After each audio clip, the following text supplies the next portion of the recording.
Hi everyone, I thought I'd do a little instructional video about how I go about doing my improvisations. So, see, the largest proportion of my videos is me just simply improvising over chord sequences. Sometimes the chord sequences are just a flash of inspiration.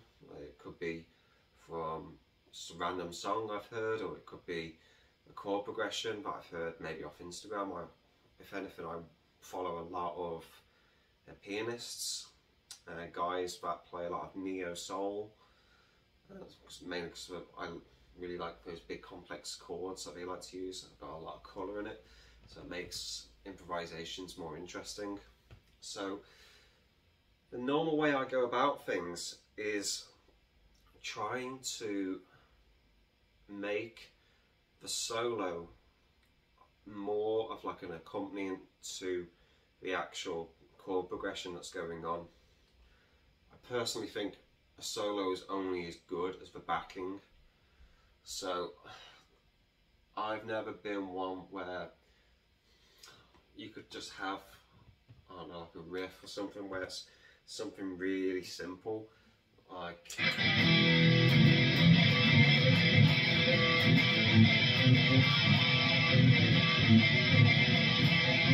and that could just be going over and over and over, and you know, that's great and it can sound good for, to me, a very limited space of time. So it's got to be interesting what's going on underneath. It's got to be a lot of variation, it's got to be a lot of colour. So I use the word colour a lot, as I think of it kind of like a palette. So if you've got more tools at your disposal to make a solo sound interesting, then you know, why not? So it's one of the reasons why I like these kind of big, open, airy chords, is that it allows for a lot of space within improvising to target certain notes that you're almost accentuating the chord you're playing. An example would be if I use, let's say, an E minor 7 add 9.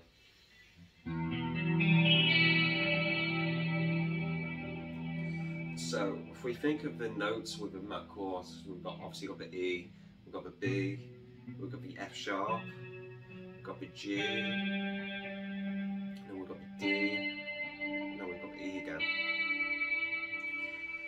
Now when it comes to the lead work, maybe I might want to like hang around maybe an A note. Now the A is not in that chord, but if we were to add it on top within the chord, so we pile it on top like this,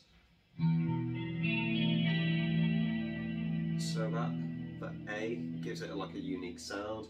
We could add the A up here as like an upper extension.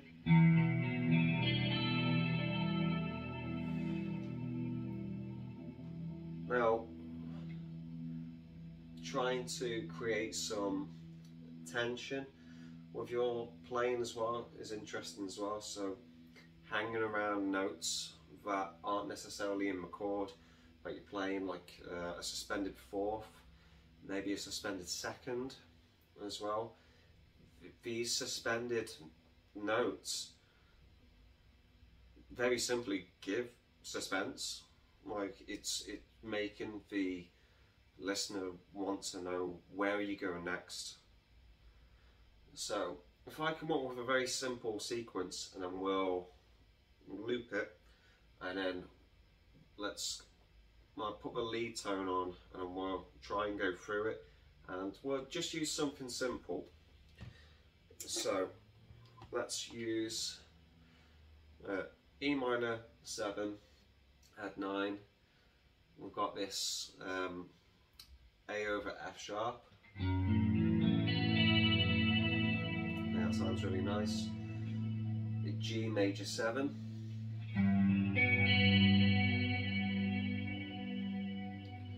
We've got a D over A, D major over A.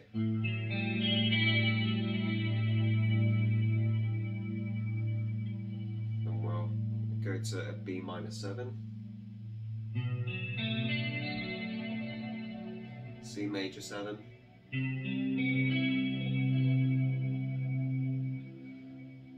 and then let's do a D with a suspended 4th.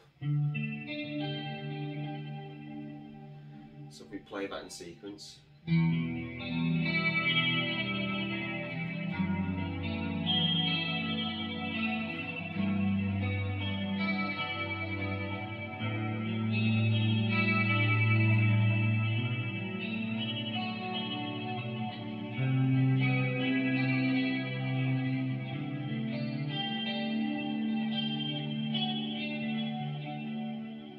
Now let's loop it.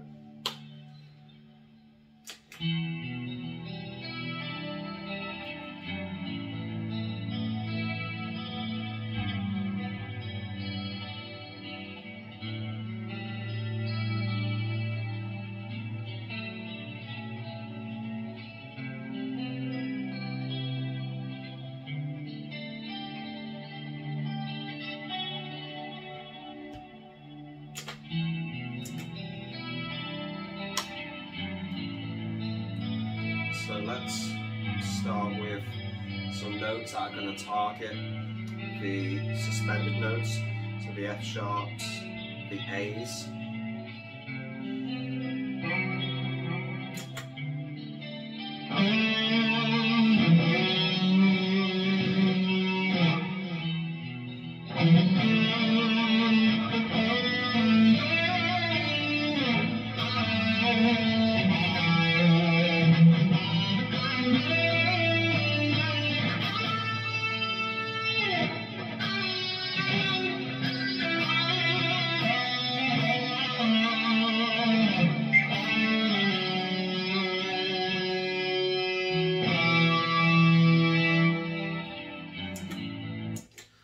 So there, like this, the F sharp, it kind of makes us feel like there's somewhere to resolve to. So if we got that E,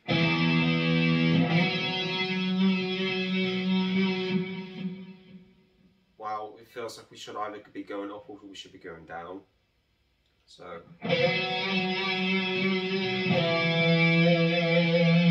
or we could be going up.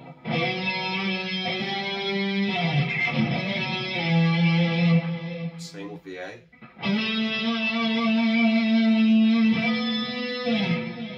Or going down.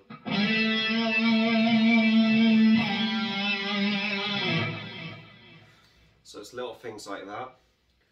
As we progress through the sequence, it's picking up on these little cues as well. So if I'm, let's use like the C major 7.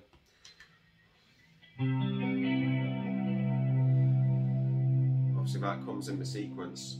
How are we going to make that chord sound interesting? So if we simply loop just that chord by itself and then see what we can work over it.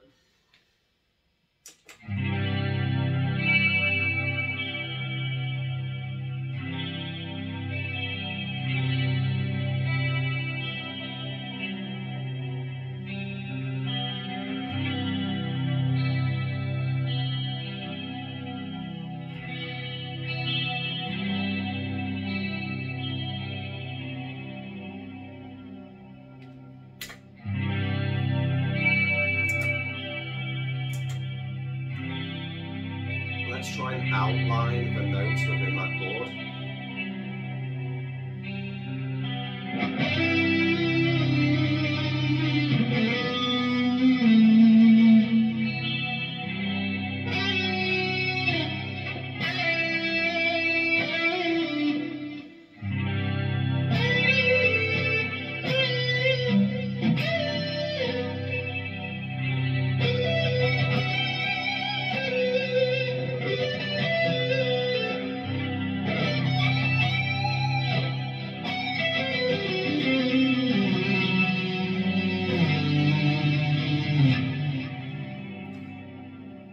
Now let's add notes that aren't in the chord. Let's use the F sharp and also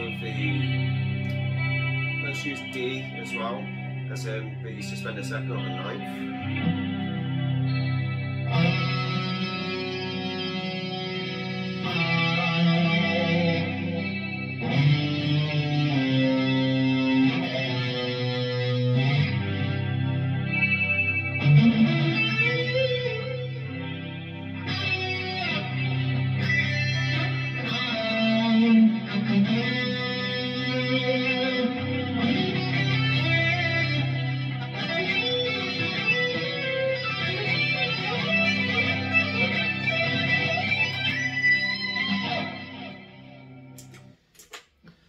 So we've got that.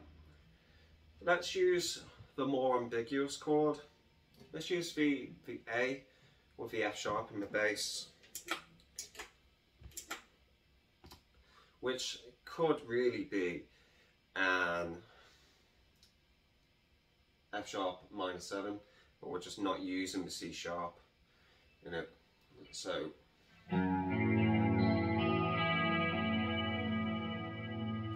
now that's going to sound a bit ambiguous if we're soloing in essentially E minor, but let's just see how it sounds.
So I'm hoping that kind of gives you a rough idea of my thought process when it comes to these improvisations. There's not necessarily a ton of thought when I'm not really thinking when I'm playing as such. I think of improvisation kind of like a conversation with someone. You have an inbuilt vocabulary. You've got grammar, enunciation, pronunciation, and guitar is very much the same thing. You've got your vibrato, your bends, you're accentuating certain things, same as when you speak, and so it's very much like you should be speaking with the instrument. And I know that sounds kind of corny and cheesy, but it's how it works for me, and I think that's how other people kind of see it. I'm sure, you know, maybe they can go into a more theoretical breakdown about how they go about doing these things. But at the same time, I think that the main takeaway is learn your modes, learn your scales, of course, but at the same time, try and imagine like you're building almost like chords and notes on top of chords, like a polychord, for example. So that's hopefully a brief explanation. I hope I haven't waffled on too much, but if you've got any other questions or any ideas for anything else you wanted to see at all, just simply put it in the comments. I will always reply to pretty much every comment, and I read everything as well. So just hit me up and let me know. If you want to follow my Instagram as well, it's chrisfk90, and I post a load of videos on there. Some of them don't go onto YouTube because they might just be very short, maybe 30 seconds. Some of them might be something I don't deem worthy enough to go onto YouTube. But yeah, just let me know.